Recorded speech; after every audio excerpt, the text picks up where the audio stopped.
Welcome back students in the second part of this series. In this video, I'm going to discuss about the effects of heat energy and the different modes of transferring of heat. So let's start. Heat is a very important form of energy which we used to see in our day-to-day life. It used to cause different kinds of effects. Due to heat, we can see that there is a change in temperature. If we give heat in a body, then its temperature increases, whereas if we take out heat from the body, then its temperature decreases. Due to heat, we can observe chemical changes also, or some chemical reaction can be performed due to heat. When a body receives heat, then it can catch fire if it is a flammable object. Due to heat, we can observe change in physical state of a matter, say as from solid to liquid, liquid to gas, or gas to liquid and liquid to solid. In the same way, heat can also cause change in shape and size. We call it as thermal expansion or contraction. In physics, we generally see three basic effects of heat. They are as change in temperature, change in shape and size, and change in the state of matter. I will discuss about all these three things in this video. Before we understand the different effects of heat, we must know few things. First, what are the methods by which heat can be transferred from one body to another body, or how heat can be traveled in a given body only. So heat can be transmitted in a body or from one body to another body by three methods, and they are as conduction, convection, and radiation. As we had already understood previously that heat used to travel from a higher region to lower region. It means the body which contains more energy, it will transmit heat to the body which is having lower amount of energy. But in this, one more thing is very important, that is the kind of material for which we want to transfer heat. Heat can be only transferred for the material which are conductors. Conductors of heat are those material which allow heat to transmit from one part to another part by the actual movement of particles or without actual movement of particles. Whereas insulators are those materials through which heat can't be transmitted. If we try to supply heat, then we may observe that it catches fire or it may not. Now let's understand the different methods of transferring heat. Let's understand first as conduction. Conduction is a method of transferring heat without the actual movement of the particles. Say as for example, if you take a metal rod and you supply heat from one end, then what will happen? You will observe the metal rod gets heated up. How this is possible? This is possible because from one end, when it is receiving heat, the kinetic movement of the particles gets increased one by one, and because of that, it transmits the energy from one end to another end. This is a method of transferring heat in solid. Now let's understand another way of transferring heat, that is convection. Convection is a process of transferring heat by the actual movement of the particles. This used to take place in liquids and in gases. Let's understand how convection goes on with the actual movement of the particles. Say as if you want to heat up water in a container, then the water which is present at the bottom of the container receives the heat from the source, and as it receives the heat, its kinetic energy increases. Due to that, it becomes lighter and moves in the upward direction. To fill the space, the upper molecules starts moving in the downward direction and they receives heat, and after that they again start moving in the upward direction. This process goes on and causes a cycle which is called as convection current. Due to that, all the molecules receives heat, and due to that only we used to observe that there is an increase in temperature. And if it goes for a very long period of time, then there can be a change in the state of matter also. A very good example we can observe for convection and convection current, that is sea and land breeze. The sea and land breeze used to cause due to the change in temperature with respect to convection current. How that happens? In the daytime, when there is sun, the land gets hot very quickly then to water. Due to that, the air above the land gets warmer and the air molecules start vibrating more rapidly. Due to that, they become lighter and start moving in the upward direction.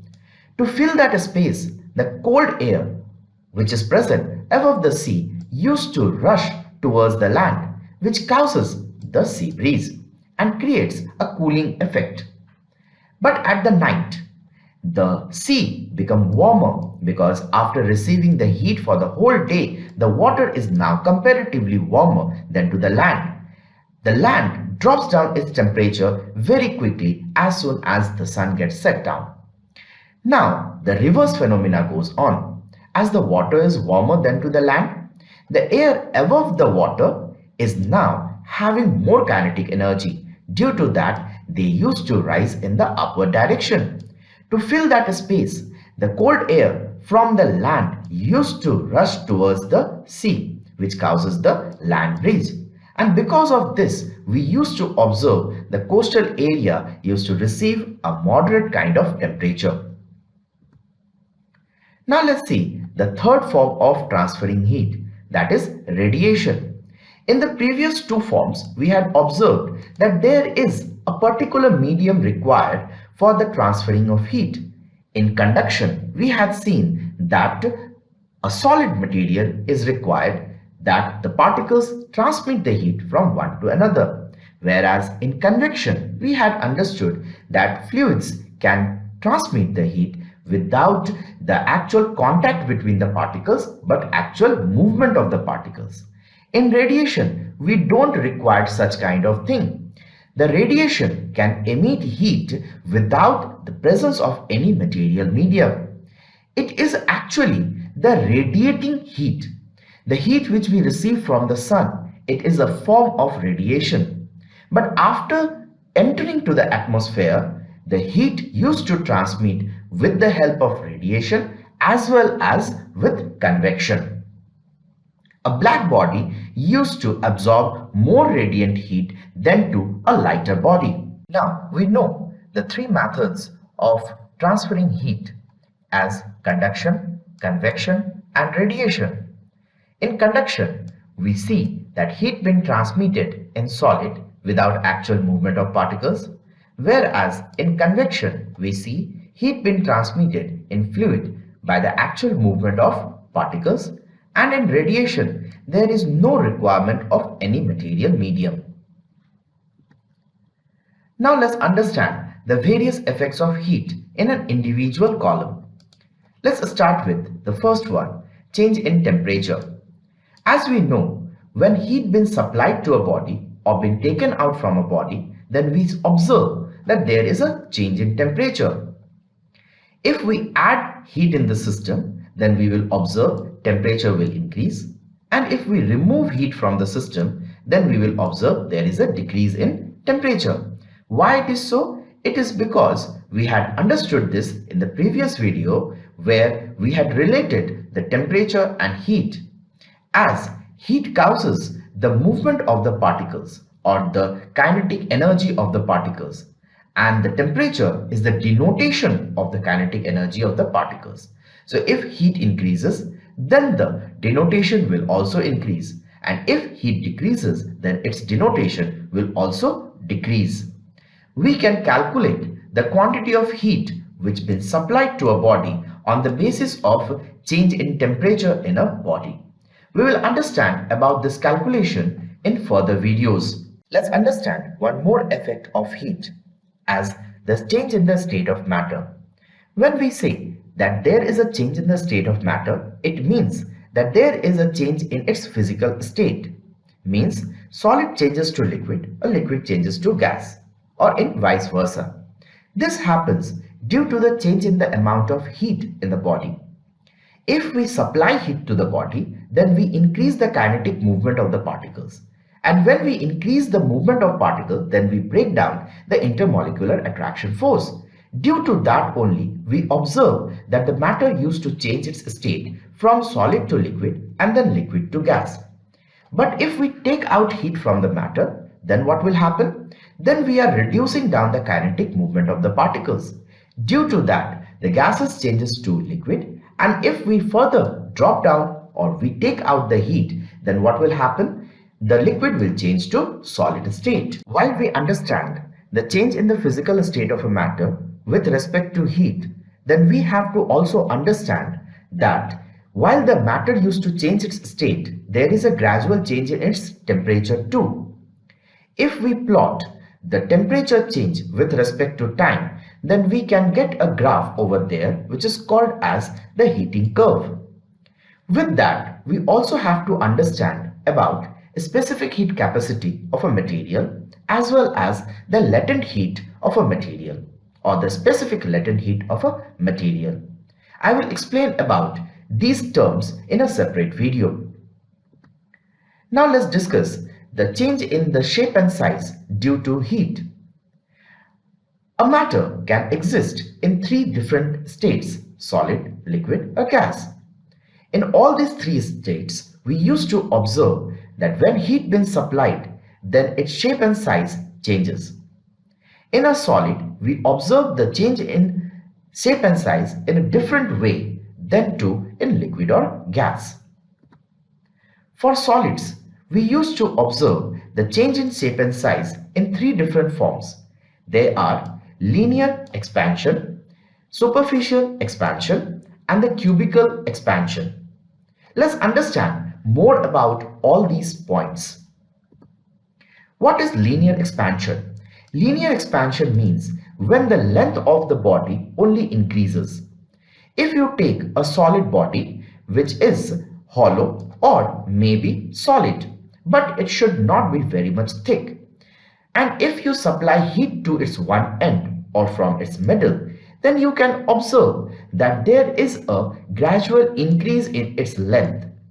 The increase in length of that body due to the supply of heat is known as linear expansion.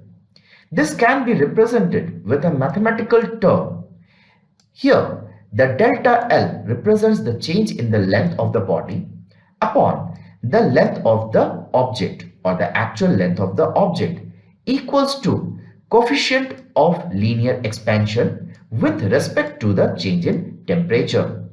We will understand numericals on the basis of this when I will explain these terms again for higher secondary school students.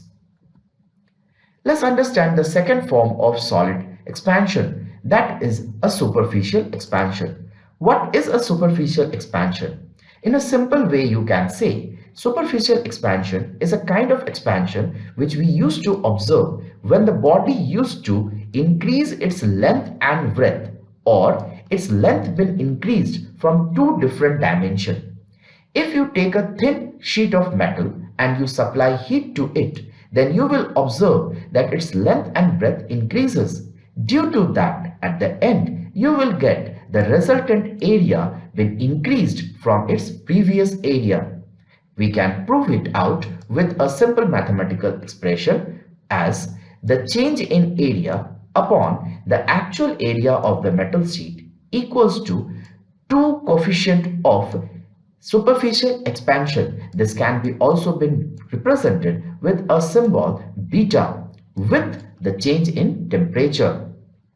Here, the beta is also been expressed as 2 alpha. Why it is so? It is because here we used to observe the increase in length in two different dimensions as for the length of the body with the breadth of the body.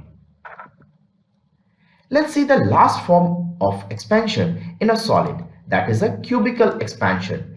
If a body which is solid, bigger in shape and heat been supplied to it, then we will observe that heat will change the length, breadth and its height, means its three-dimensional formation been increased over there. Due to that, we will observe the volume of the body has been changed. You can express this one with a mathematical expression as the delta V, means change in volume of the body upon the actual volume of the body, equals to 3 alpha, means three-dimensional linear expansion, or it can be expressed with gamma, with respect to the change in temperature. Now, let's understand the expansion in liquid and gases. As you know, a liquid and gas takes the shape and size of the container in which we used to place it. Therefore, when heat been supplied to a liquid or gas, then we used to observe a cubical expansion in it. Because when heat been supplied to it, then the heat makes the molecules vibrate throughout the shape of the container. Therefore, for any kind of liquid and any kind of gas, whenever heat been supplied to it, they used to expand according to the shape and size of the container, and they increase the volume over there.